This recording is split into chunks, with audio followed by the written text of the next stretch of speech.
Good morning, everyone. It's the end of the week at City Hall, and like I do each week, I come with some information on some of the things that are going on, as well as I'll give you a heads up on some of the things that are coming. But this month, we're also starting, this is the beginning of a segment that I've spoken to you about a few weeks back. Each month, I want to try and bring to those of you that are viewing a different department head from the city of Niagara Falls in an effort to do two things. One, you get to know who these people are, and two, they get to explain to you what it is that their department does, what may be interesting to you, things you may not know, so that you can take advantage of all of that. Let me also explain that we're not going to be able to get to everything in these segments because we just don't have forever to talk about it. And every one of these department heads could probably talk for quite some time about what their departments have to offer to residents, what they do for residents. So we're going to kick it off this month with our executive director of the Niagara Falls Public Libraries. Sarah Potwin is joining me today. You've been with the library for how long? 7 years now. 7 years, holy cow. Tell the folks a little bit about you. So thank you for hosting me today. I appreciate that. So I've been with the library here in Niagara Falls for 7 years. As the director, people think, oh, I read books all day. And I can assure you that does not happen. My job is a job of community empowerment. It is about offering services to our taxpayer that will help benefit their lives. Things that maybe they don't have in their lives or access to, they can access at the library. The beauty of a library is everyone can use it. It's Right. free of charge for everyone. So I know that you haven't been reading books over there because I remember when you came to the library. And it's a busy place, and it's a place, too, that for a long time really hasn't had the kind of attention. So just to get the layout, the library is governed by an independent board of trustees that is appointed by this office, but it is largely funded by the taxpayers of the city of Niagara Falls through the general fund. So we don't have direct control. City government doesn't have direct control over the administration of the libraries, except to the extent that, as I say, the administration appoints the members of the Board of Trustees, and certainly we always look for those people who have the best interest of libraries at heart. For those of you that also don't know, there are two libraries, two library branches in the city of Niagara Falls, one on Main, which is the principal library branch, and then one in LaSalle on Buffalo Avenue and 87th Street, right at the corner. It's a beautiful old building. And it provides library services for our residents out in that section of the city. I know that the administration has provided, through the American Rescue Plan, some funding for some benefits and improvements over at the library, but I think there's more. So why don't you explain some of the improvements that we can look forward to? So, you know my feeling on grants and how much I love writing grants. I very much enjoy getting that letter saying that we've received funds to better our services for our citizens. Some of the more recent grants that I've received are through the FCC, the Federal Communication Commission. So as of July this year, we will be able to upgrade our internet service, the Wi-Fi service, which is free to everyone. It can be accessed in the parking lot if we're closed. We'll be upgrading that to 1 gigabyte, and it will be paid 90% of the grant. Will cover that cost. So that's a huge boon for us. Yes, it is. I also have another grant where we'll be improving the infrastructure for the computer services at LaSalle. This past year we did Maine. We had a grant of $300,000 to do that. This coming summer, as of July, we're going to start on LaSalle. And by upgrades for the internet system, I mean we're going to be buying new firewall, new, they're called Aruba, Wi-Fi antennas that are throughout the building, so it improves the signal. We'll also be installing internet switches. So these are things that you would not see when you walk in, but if we didn't have them, you would know about them. So there again, that's a $25,000 grant. It's going to cover 85% of the cost. So I'm really happy about that. And these are service improvements to users and residents who come into either of those buildings, right? Exactly, exactly. So we're happy about that. Some of the other things we've just wrapped up recently, we have a digital printing service now. So in theory, you could print from home, send the print job to the library. You're given a code, you come in, you put the code in, and release the print job right then and there.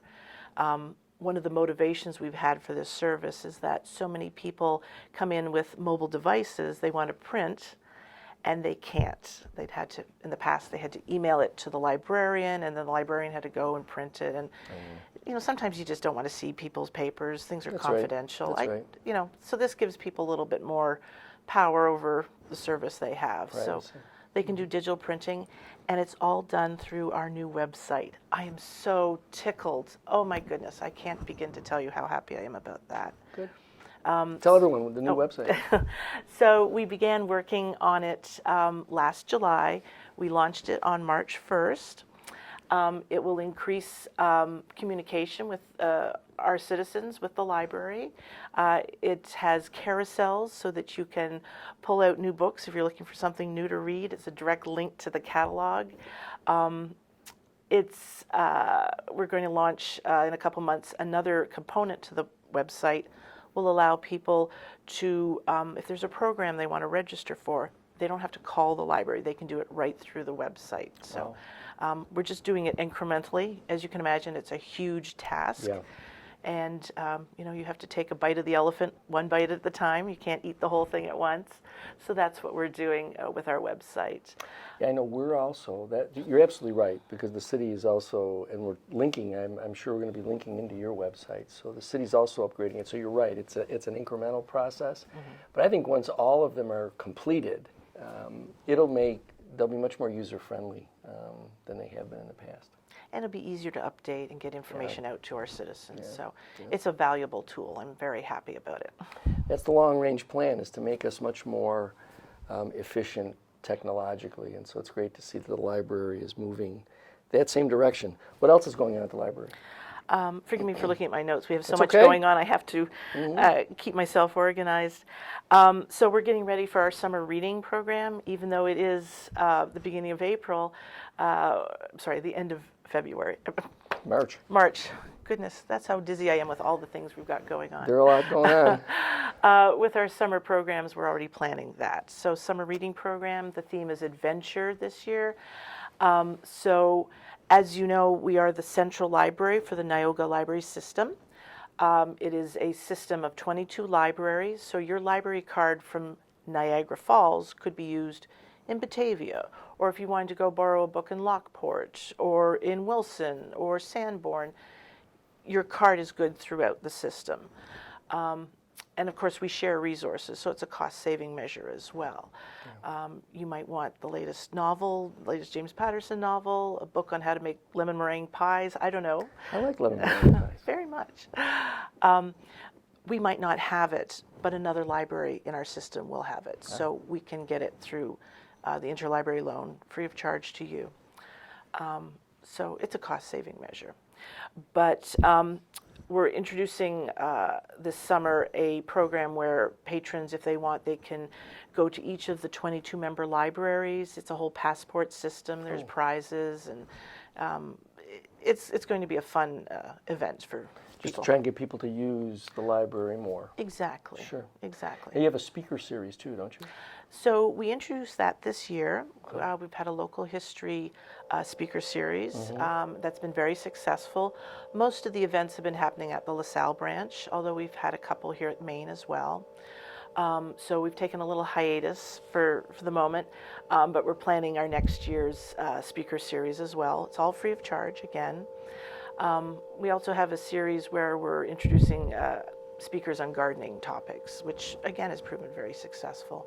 It's been an in-demand service. So there are other services just besides, going in and taking out books. There's other things that the library provides. We are so much more than books. Yep. I tell everybody and anyone who will listen. In fact, on my desk, I keep 4 active verbs written on a sticky note. And if you ever see our Equinox driving around doing deliveries, we have those active verbs on the side of it. Okay. So read, make, watch, learn. So those are kind of words that govern my day-to-day activities. So yes, we offer things. We have our tool library has been quite successful. If you need to borrow a fan rake or garden clippers, you don't necessarily want to go out and buy. So I can not only take out a book, I could take out a rake or a shovel. Yep, exactly. We have snow shovels. We added a roof rake not too long ago. There was a time when we had snow and we needed those tools. Don't mention snow again. But we also offer notary services. So we have several staff members, myself included, who will offer notary services at both branches. Great. We offer passport services. If you're interested in getting a U.S. passport, we have part of our website lists all the documents you need to bring, the various payments. To be clear, we are not making the passports. Correct. In the back room, but we go through the paperwork. We're an acceptance site. We're trained through the state, U.S. Department of State, and we go through the papers. We make sure everything's in order, and then we send it off for the transmitted. Yeah. Yes. So it seems like the library is a pretty busy place with a lot of different things going on, and I think the one thing that we've left out that I'm going to leave some time for you to talk about is the event that everybody's talking about, and that is the solar eclipse coming in about a little over a week. So why don't you share with everyone how much that has consumed the library's space? So we are quite proud to say we are a NASA Sunspot partner. I have staff who've been they've been conducting weekly conference calls for the past year to get this all in place. It has been a challenge. We are working with NASA personnel who are on missions. They have experiments. Much of it's time tested. So it's been a rolling effort to get everything booked. But yes, we have events going on at both branches on the 4th, 5th, 6th, and I believe we have something going on the 8th as well. But all that information is on our website. We have glasses at the library. I know that's the burning question everyone asks. In more ways than one. So both branches are giving out glasses. By the time all is said and done, we will have given out 19,000 glasses. And all of this is getting done in conjunction with or parallel with all of the other stuff that you were just describing. So the folks over at the library and you yourself, pretty busy. There's a lot going on. We're not sitting around reading books, I assure you. So I know that the funding that the administration has provided really is for infrastructure and things of that nature. Yes. So, and you've talked about a few of the things that have already happened at the library. Do we see some improvements that are like off in the distance that you're looking forward to putting out there? So right now I'm working on, we've received money to improve our auditorium at Maine. Anyone who's been in the auditorium recently will, I'm not sure if they'll have fond memories, but they have memories of a very orange environment. The chairs are orange, the carpet is burnt orange. It is very much 1970. It's like a time capsule in that auditorium. Yep. Many of the chairs are broken, many are stained, so it's time. So I'm very fortunate to have received a grant from the state of New York for library construction, and it will cover 90% of replacing the chairs and the carpet in that auditorium. That's great. So that is huge for us. It's not going to happen overnight. I'm working on it, but it'll be a much better community resource, a much more comfortable place for It people gets to used be. quite a bit, am I right? It does, it does. Sometimes we have mayor debates in that room. Yeah. Sometimes we have HOA groups that meet. Yeah. We have Girl Scouts that meet in there. It's a used, the room is in demand, so. Well, that's good. I'm glad the improvement is on the horizon. I think everybody will enjoy seeing the upgrade. So you've been there for 7 years. You've seen quite a few things, brought some change and seen some changes in there. What's been the most enjoyable part of your time at the Niagara Falls Public Library? I would say knowing that we're creating betterment for our community. You know, I know that sounds maybe like an overused word, but community empowerment is what drives me. And it's very rewarding to see people come in, get the service they need, whether it's the book they wanted to read, the DVD that they were hoping to watch, or they were able to find a place to meet. Or the shovel they need? The shovel they needed, or the Wi-Fi hotspot. I forgot to tell you about our hotspots. Do I have Sure, time for go that? ahead. Okay. Tell everybody. They need to know. So I had 200 hotspots that we loaned out. Oh, wow. So they look like basically a square hockey puck. I guess that's the best, a coaster, if you will. Coaster, right? And people with a library card can borrow them. So the funding for 200 of them ran out the end of February.